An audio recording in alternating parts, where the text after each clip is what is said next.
Hey everyone, Erica, founder and designer of Rare Dirndl, and today I'm making this video to talk a little bit about why I really enjoy the legend of Krampus.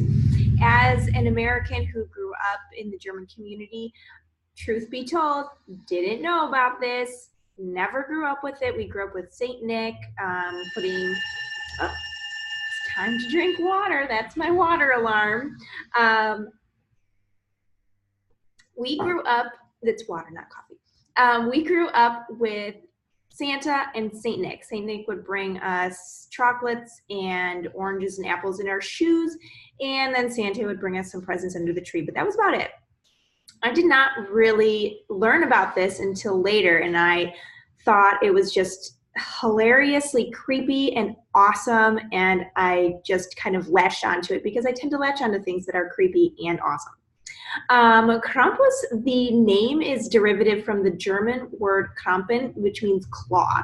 And there's a lot of different versions of Krampus that you'll find around.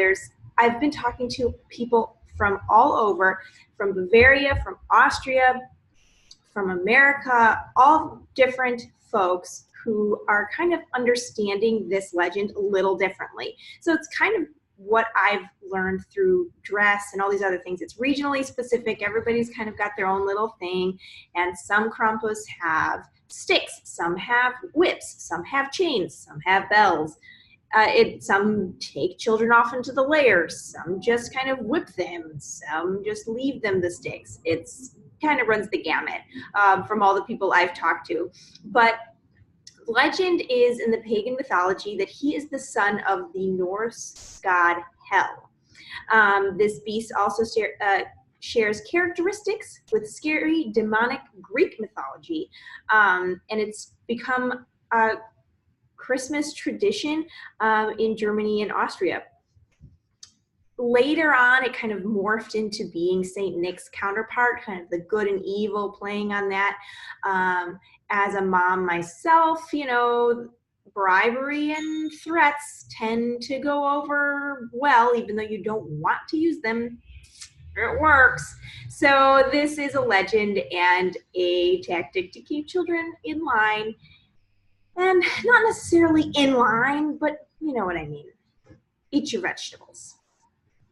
Anyway, one of the reasons I really love the idea is simply because it's a kind of the scary monster that is associated with such a joyous, festive holiday, and I just enjoy that fact very much.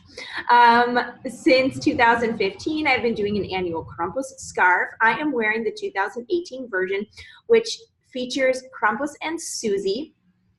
And Krampus and Susie are the main characters in the book that I wrote this year. I co-authored it with my uncle, Michael Young, who is also hilariously dark-humored. He's British, so I think they're born with that talent. But I mean, it was really fun to work with him on this project.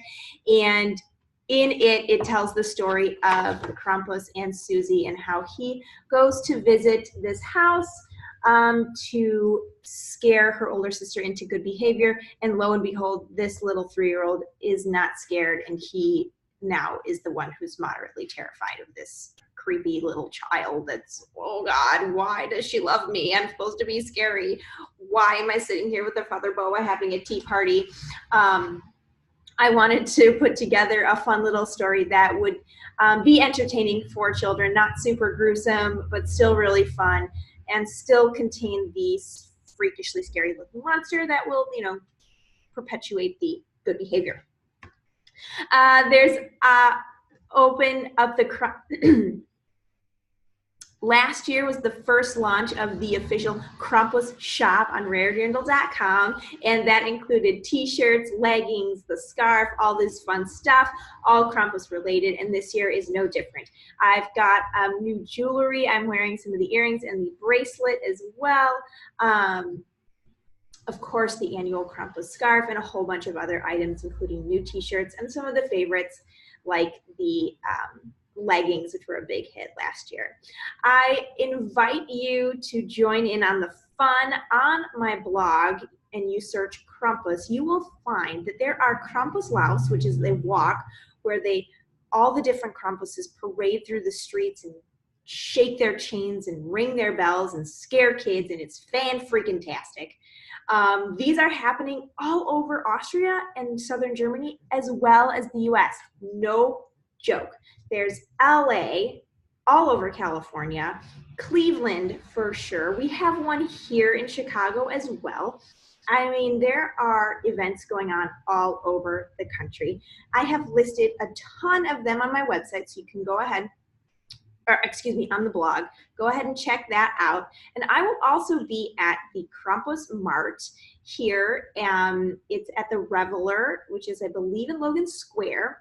And then Krampus Fest at Martyrs is the 6th year. That's another great little market, artisan market, where I'll be at.